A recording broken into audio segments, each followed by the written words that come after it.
1914 was a watershed moment. In July, the Archduke of Austria, Franz Ferdinand, was shot and killed.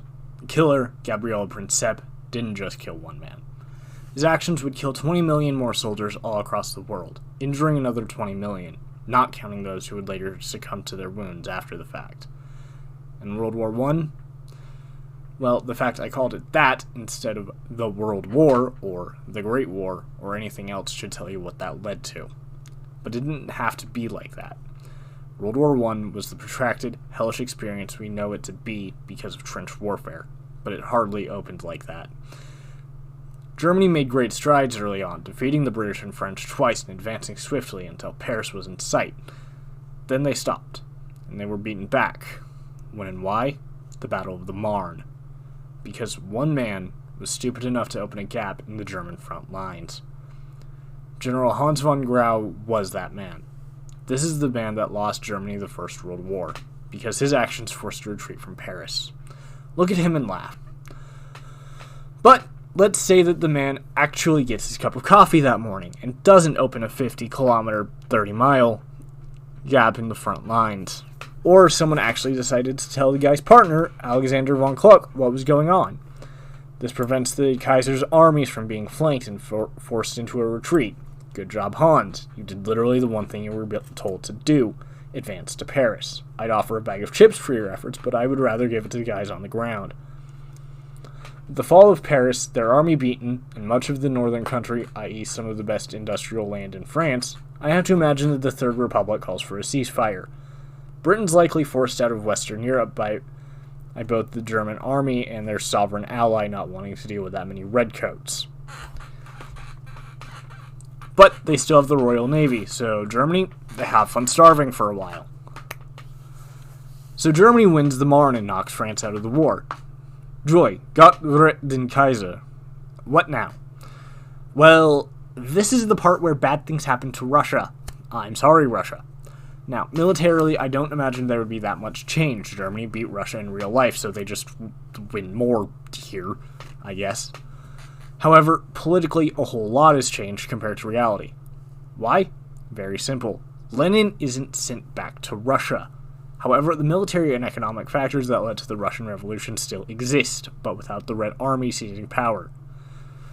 Russia's provisional government survives the war in some capacity. Granted, still not great, looking at their borders and their now thrown back decades industrialization, but at the same time, anything is better than these two. So, does that mean World War I is over by Christmas? Maybe, but unlikely. I don't believe that Russia would throw in the towel before December 25th in the Julian calendar, but it would probably give up before the February Revolution we know and feel mildly disappointed wasn't more successful. What does that mean? Well, a shorter, more mobile war. I doubt war loses that glorious death for your nation, adventure, and honor mentality. The generals don't learn the dangers of mass assault and relentless pushes. However, planes and tanks will be a bit behind real life.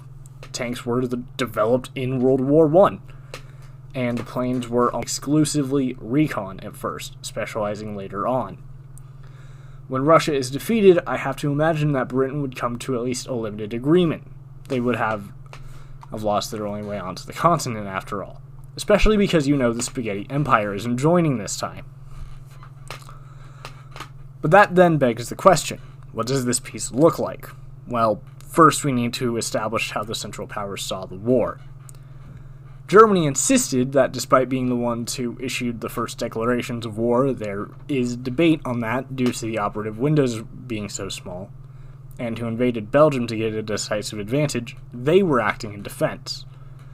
Now, from a political standpoint, this is kind of impressively wrong, but from a geographic one, they are not exactly in a favorable position, so I can see the logic. As a result, even their earliest plans were pretty big on reshaping all of Europe and making it spin around Berlin's center of gravity. So a quick victory, especially against France and Russia, would still be a harsh one. Germany would take much of eastern France, expanding the buffer provided by Alsace-Lorraine. Side note on that, nations despised being under the German boot, to the point where any conscripts were sent to the Eastern Front, so Alsace is used as a mark of respect. Anyway, Germany would have its way with the European continent. Again, Eastern France was already mentioned, but Belgium, were it to continue existing under the same monarchy and the like, would receive some of the far north of France as well. Not out of kindness, Germany was considering annexing Antwerp directly, but because weakening France simply coincided with the compensating Belgium for the whole invasion, atrocity, and occupation thing. Russia would also suffer quite harshly. Poland, Belarus, Lithuania, and Ukraine would all be established as new German client states under German monarchies. Effectively, they'd be buffer states and colonies, exporting food and the like back to the Prussian metropole while making sure a bear didn't come back. Finland would also be German-aligned, but more due to having a German monarchy than being a client state.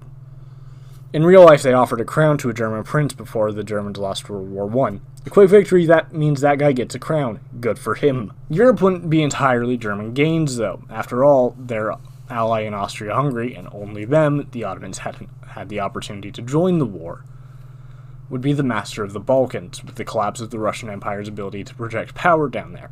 Austria-Hungary, under Franz Joseph and Charles I, would likely implement a triastic element.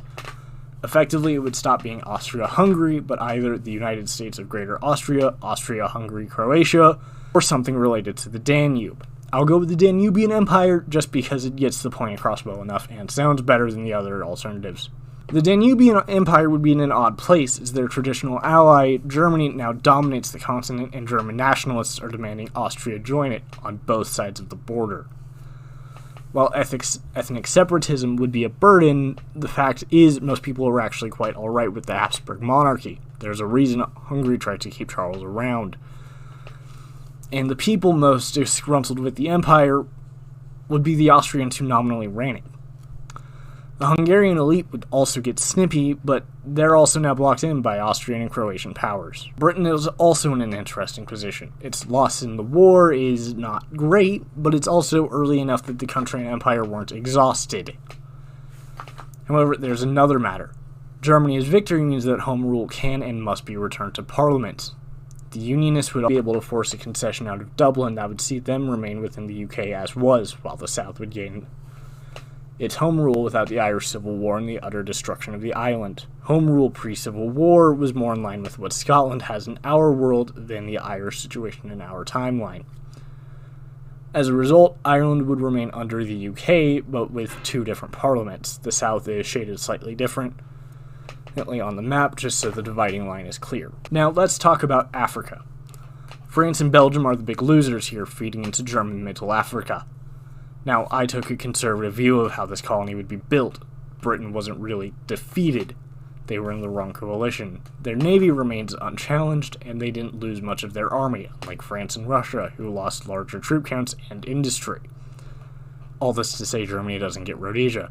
The heart of this new Uber colony would of course be the Belgian Congo. While there would likely be some reform, for example, urban Africans would likely have access to the education Germany provided in Ostafrika, I won't sugarcoat it. This region would be one of the most heavily exploited areas on the planet in the German Empire. It was during Leopold's personal rule of the colony, and it only got somewhat better after the Belgian government annexed it. Now, it's not feeding the relatively small needs of the Belgian Empire with some trade with other powers. Now it's the heart of one of the biggest industrial machines in the world. Germany's Pacific territory is one of the only regions that wouldn't be a victory. Independent of the war with the French and Russians, Japan had conquered the Pacific Empire in our world, and it would see that success in this one. The most I could see there is a status quo, with Germany retaining northern Papua and the islands. But since they hadn't really defeated Britain enough to take things from them, and they had been defeated by Japan, I would imagine Japan comes out with its interwar borders anyway.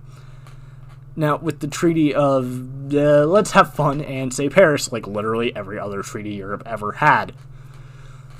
The interwar period should be discussed, or rather, post-war, because I don't see World War II happening. Because here's the problem with that. Part of Germany's plan with the client states was to create an economic union called Middle Europa. This would effectively tie everything between Picardy and Crimea under one Uber bloc. Granted, most of this was for the near sole benefit of the Prussians of Germany, but it would make it very difficult for Britain or France to find a half-decent ally to join in. And that's if France doesn't see that they've gone 2-0 in a generation and just say, screw it. Russia would need the most help rebuilding since it lost almost all of its industry, much of which was in their far west. Effectively, Britain can't get on the continent any more than Germany can get on that blasted island. Abroad is also different. With the war being over so quickly, Woodrow Wilson doesn't get the opportunity to run off his isolationist refusal to hold Germany accountable for the death of American citizens. I mean, his supposed pacifistic anti-imperialist keeping us out of war. So Charles Hughes likely wins in 1916. Splendid. America also remains more isolation in this period, not drawn into the war by actions that Germany never took. In the aftermath of the war, Germany would stand with only two real competitors, the British and Japanese empires. America would count if they bothered to. Japan would still likely fall into militarism. But Germany, the victors of the war, would prove kingmaker via their cooperation with the Republic of China. The British might support Japan in the Anglo-Japanese alliance, since they're not exactly going to be fans of the German Empire at this point either. But ultimately, if Germany is able to consistently support the Chinese and use both the Dutch, Belgians, and security of the Baltic to expand their effective North Sea fleet, I can imagine this war would also be a German success. The Kuomintang would win the Civil War because, to be frank, their competitor is unlikely to exist to have one. The CCP was inspired by the Three Stooges too much. Regardless, I do think the British Empire would be on its way out by the mid-century. I don't see it holding India long-term anymore, and with that, most of Africa and indeed Asia loses their purpose. The Dominions might be closer than in our world due to America's isolation, I'm not certain. Who knows about France? It would have to actively be looking to blow itself up by going toe-to-toe with Germany again, but would not doing so be enough to retain West Africa and Indochina? As for Germany, its empire would likely hold out longer since it really only has one colony of note, sorry Papua. But eventually, Middle Africa would become a giant quagmire with no real answer. Its size would make it wildly expensive to occupy in the long term, and the resource extraction might not make up for it. And with mass media and the mounting expenses, when the colony revolts, and it will, I have to imagine Germany will face mass outcry from within and abroad to just let the damn thing go, similar to America or France and Vietnam. Probably toward the tail end of the 20th century, maybe with coastal positions being retained. Germany would have had about a century to exploit and rip into Africa. Ultimately, a German victory at the Marne would have secured the German century. It would have forced France to kowtow to the Kaiserreich, the British off the continent, and left America stewing within itself. But it would also lead to a conflict with Japan, the mass exploitation of all of Central Africa, and holding Eastern Europe at Russia Point for Germany's benefit. It would see the rise of Kuomintang China, without the Civil War holding it back. It would be a truly unrecognizable world. Hello. If you liked that video, please like and subscribe to Nerddolatry, where I hope to cover more history, both real and alternate, in the future.